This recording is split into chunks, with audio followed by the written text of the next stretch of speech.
Hello, everyone, and welcome to EuroXR Connect. I'm Monica Gonzalez, your host for this very first episode of the podcast series by EuroXR. I'm in charge of communication at EuroXR and also involved in several European projects in the XR field. So today I'm really excited to kick off this series that aims to create an informal space where we can share updates on activities, people, and projects related to immersive technologies and somehow help connect to the XR community in Europe. So in today's podcast, we're going to focus on two major sessions held at the XR Expo 2025. As many as you know, is one of the most relevant events shaping the future of XR in Europe. This event this year was really successful, receiving over 3,000 attendees. And it was organized by EuroXR member Virtual Dimension Center, together with the Minister of Economic Affairs, Labor and Tourism of Baden-Württemberg. This was held in Stuttgart, Germany. As part of the virtual program, one of the highlights was the session by Anne Bajart, the head of unit at DG Connect from the European Commission, who presented the European strategy for Web 4.0 and virtual worlds. This session was followed by a panel of discussion about the metaverse as an European opportunity and how the EU is shaping this digital transformation.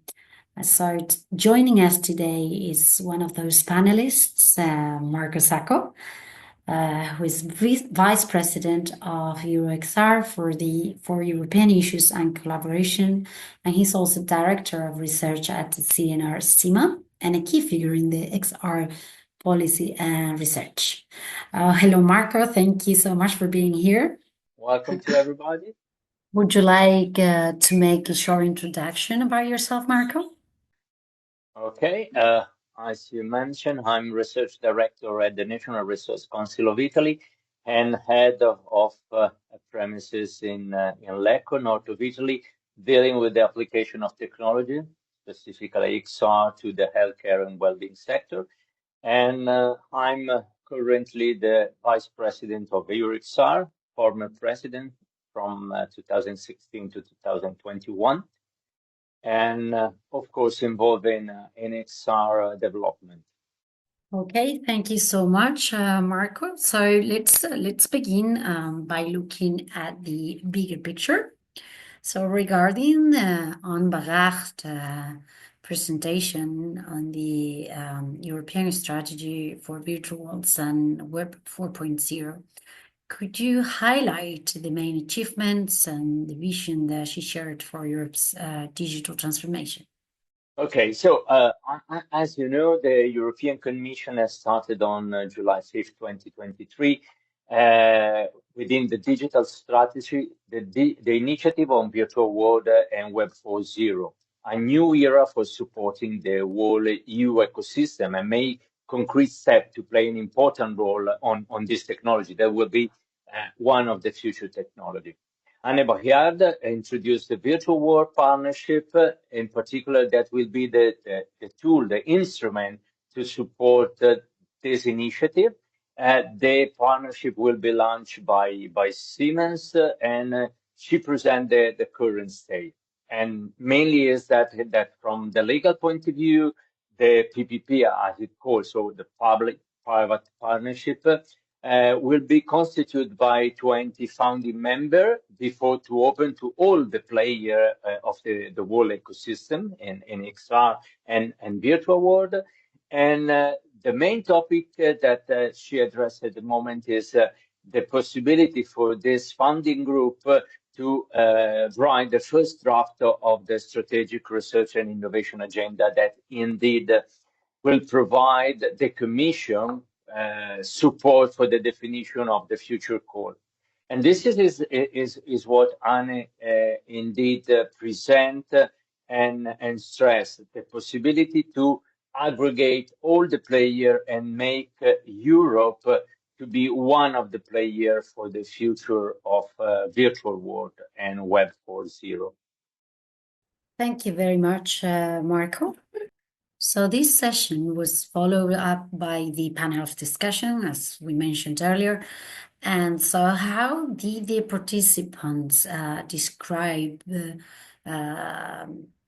Europe's role in building the metaverse? What are the priorities, concerns, or opportunities that were raised?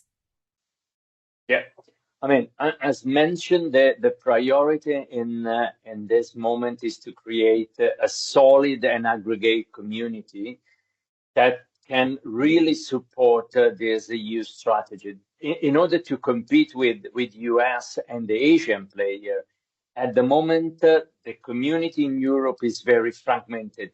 We have thousands of company, thousands of industry, several university research center that work on this activity, and there is no possibility indeed to compete because we are too small in this moment. So what we have to do is to aggregate ourselves and have a critical mass. Of course, there are a lot of concern on the activity and specifically on this technology. If you think about SME, I mean, they don't have internal competencies and skills. And could be, of course, an opportunity because creating a unique community, they can have support from the whole, let's say, partnership from the ecosystem in Europe. And this is also can, let's say, push university and all the actors that are producing the knowledge to share more and to prepare the future generation. So will really, let's say, an opportunity to strengthen communication, collaboration, and activity among the various players in Europe in order to, as I mentioned, compete with the US and Asian player that at the moment are taking the, let's say, the majority of the share of this market. Yes, I mean, like you already mentioned this, but so from your perspective, what does the metaverse bring to Europe in terms of innovation, business, education, or society, for example? Yeah, I mean the role of virtual world in Europe can be improved, but and can be successful, but we need to act quickly. We have already lost most of the capacity on hardware. I mean, most of the HMD, so the goggles are coming from US or from Asia, but we still have some company in Finland, in Italy, that can produce very good devices, and we have the same for globes and haptics. Maybe we have already lost the battle on the software side, but in Europe we still keep the knowledge. I mean, in several sectors we are still the owner of the content. If you think about cultural heritage, I'm come from Italy, so most of the information and the content are based in Europe. But this is the same for manufacturing or for other sectors. So we have this huge opportunity. And then also we need to remember that we have a very good education system in Europe, long tradition, very good professor. So we have the possibility really to shape this technology. And then finally, I mean, we have also to remember that indeed Euro still represent the large and the rich market, not just for this technology. So, I mean, Europe has to play an important role. Indeed, I agree. There is a great value in Europe and its resources to become competitive in the market. However, as you mentioned, we have to act fast and coordinated, and like let's call it a team effort in order to achieve objectives. So, zooming into your work at EuroXR, what role does the association play in helping Europe develop in virtual worlds and XR technologies? Yeah, I mean, indeed, EuroXR since 2010 is the player that trying to aggregate this community. In the years, we have tried to do it several times with European project, with initiative, through our conferences, through our, let's say, activity within the community. And since the beginning, when the Commission started the VR, AR, Industrial Coalition. We were part of that. We understand that one of the main points also was to create some base for identifying the challenges and where Europe can indeed provide the support. So we did a Delphi study. We make a publication that we present to the community and to the Commission. We're starting to support the strategy and all the activity that the Commission had put into place, indeed, in order to shape the future of virtual world in Europe. We try to aggregate the community. We have several meetings with a different player and with the national and local organization.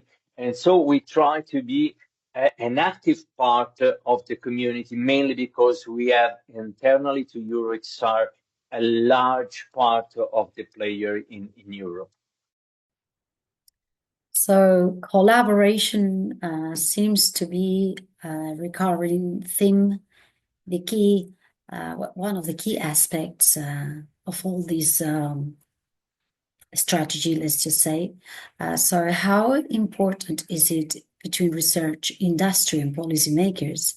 And how is EuroXR contributed to this dialogue somehow? Yeah, I mean, collaboration is the base, as I mentioned, mainly because if we look at the company in Europe, most of them are small and medium company that they cannot have internally competencies to develop the new technology. Most of the time, they are very concentrated on a specific business that is not include the XR. But on the other side, we have a growing market of small and medium companies that develop content, that develop XR, that develop devices for the XR. So the collaboration among these players, together with the education system, so university and research center, can be indeed a great activity. And this is combined with the possibility that EuroXR can make attaching to this group, the policymaker, of course, can create, let's say, the right playground in order to start this initiative. And I mean, this is, of course, will bring the possibility for European people, so starting from citizen to company, to have our own way of looking at the virtual world. We can speak about standardization. I mean, EuroXR is very active on this. We have one of our member, BDC, that is doing a lot on standardization. And we have on our website the possibility to look through all the standards that were created on XR. But this community also guaranteed that we can put forward ethics and rules and try to make also the virtual world compliant on what is our expectation as European people. So this is indeed something that EuroXR with its member and its network is doing for supporting the creation of this large space that will be the XR ecosystem. That's a great work, and I'm sure that with the collaboration between all the players, all the work that EuroXR and the different organizations, along with the Commission, are doing, we actually could achieve the objective set for this purpose. So, Marco, to wrap up this podcast, What are your main takeaways from this event, both for the XR community and for those who want to get involved in this evolving ecosystem? Any key messages or next steps that you'd like to highlight? Yeah, I think there will be two. The first one is that, of course, this could not start from business, but should start from the scientific aspect of the XR. And so we have to start from education and research. This is why EuroXR is playing a key role in several European projects. At the moment, we have an Erasmus Plus project called Alliance for XR that is dealing with the topic of education in XR, because we need to educate, we need to create knowledge, and this is also is one of the key aspects of our annual conference that this year will be in a winter tour in Switzerland from September 3 to September 5th. And this is, of course, it's the base where we have to start. And the second point is that we have to act now. I mean, it's not anymore the time to say, oh, these things, XR, the headset, very nice. I can wait because they are not consolidated. I need more. I need this and I did that, because otherwise someone else will start to use it and they will gain from this technology, because for sure this is one of the key technology for the future. Thank you very much, Marco, for sharing your insights with the community. Thank you, everyone, for listening. Stay tuned for the upcoming podcast on this new EuroXR Connect series. Don't forget to subscribe to our newsletter and follow us on social media. Just visit our website, EuroXR.org, and there you can also find all the information related to our conference upcoming in September, EuroXR 2025. And once again, thank you very much and see you next time. Thank you very much. I hope you enjoy the content, and please don't lose the next content in the near future. Bye-bye.